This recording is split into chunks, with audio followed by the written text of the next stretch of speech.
રાષ્ટ્રધ્વજ વિધિમાં જોડાવાનું નથી, બધાનામાં નથી હોતું. જેના ભાગ્યમાં હોય છે એને આવવાનું થાય છે. અને ધ્વજ વંદનને સલામી આપવાનું નસીબ કહેવાય એમ માનવું. જગતના બે છોડ કદી કરવાતા નથી.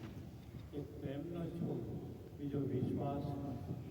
અને બંને છોડ પર હંમેશા માંગેલીના ફળો પ્રાપ્ત થાય.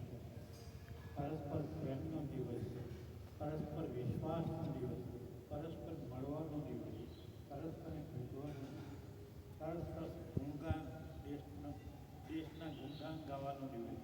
આવા દિવસે તમે આવ્યા છો, મારું સ્વાગત છે, હૃદયપૂર્વક સ્વાગત છે.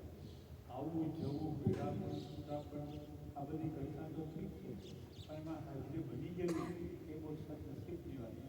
તમારા બધાની હાજરી બની ગઈ બહુ મોટી વાત છે. અને એમાં પણ આ વડીલો આવીને ઊભા રહી જતા હોય અને મને એમ લાગે છે કે સરસ મજાનું વાતાવરણ ભક્તિમય બનતું કે રાષ્ટ્ર પ્રેમ ભરેલો તમારો દેશ